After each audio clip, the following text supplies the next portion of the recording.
The little boy was standing in the middle of the road, shaking, his hands gripping the rusted handle of a tiny blue bicycle that was far too small for him now. Dust clung to his bare feet. His eyes were wide, desperate, and burning with something far heavier than fear. When the motorcycle slowed and the engines growled into silence, he stepped forward and lifted the bike with all the strength his thin arms could find. His voice cracked through the hot afternoon air like glass breaking. "Buy my bike, sir. Mommy hasn't eaten in 2 days." Before the story even truly begins, if you believe in kindness, second chances, and the power of ordinary people to change a life, take a moment to like, comment, share, and subscribe to this channel. What you are about to hear is not just a story, it is a reminder of what humanity still can be. The bikers had been riding for hours under the sun, their jackets heavy, their minds empty, their laughter loud and careless. They were a rough-looking group, engines loud, tattoos dark against weathered skin, the kind of men most people cross the street to avoid.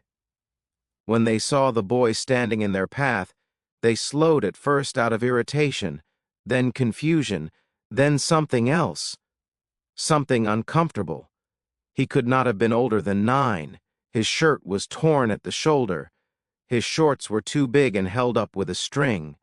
The bike he was offering was missing paint, missing one reflector, missing a brake cable, missing almost everything except the hope he was pouring into it. One of the bikers removed his helmet. He had a gray beard and eyes that had seen too many roads. He asked where the boy's parents were. The boy swallowed and pointed down the hill toward the town, toward a cluster of broken houses and crooked fences. He said his father used to fix engines but died last winter when the factory closed and the heat in their home ran out. He said his mother had been trying to work, but no one would hire her since the flood destroyed the shops. He said the cupboards were empty. He said he didn't want money for himself. He just wanted his mother to eat. The road fell silent. Even the wind seemed to stop. They followed him. The town looked like it had been forgotten by the world. Walls were cracked, windows were covered with plastic sheets. Stray dogs slept under abandoned trucks. The boy led them to a small shack near the river, where the door hung crooked on one hinge. Inside, on a thin mattress on the floor, lay his mother. Her face was pale, her eyes sunken, her hands trembling. When she tried to stand, she couldn't. The boy rushed to her side and whispered that he found help. She smiled at the bikers, but the smile broke halfway through. The bikers were not men who cried easily, but something in that room cracked something inside all of them. They brought food, they brought water. One of them wrapped his jacket around her shoulders. Another called a clinic in the next town. They didn't leave. They stayed until her breathing steadied and color returned to her face. The boy never stopped holding his bike, afraid that if he let go, hope would vanish. They learned her name was Mara. They learned the boy's name was Eli. They learned that everything had been taken from her. Her home during the flood, her job after the factory closed, her savings after a man pretending to offer relief stole her documents and vanished. They learned she had gone to the police, to the council, to every office with a door, and each one had turned her away. And that was when the story stopped being only about survival, because one of the bikers recognized the name of the man who took everything from her. He was a former contractor who had once worked with them on highway jobs, a man who made money off disasters, a man who knew exactly how to erase people from systems and vanish behind paperwork. The bikers didn't speak much after that. They only nodded. Over the next week, they did what no office ever did. They tracked him down. They collected evidence. They forced him into the light. They brought his name, his accounts, his records, his thefts, his lies to the authorities and the media. The town watched in disbelief as the man who had destroyed so many lives was finally arrested. But they didn't stop there. They repaired Mara's home. They replaced the door, fixed the roof, brought furniture, filled the cupboards.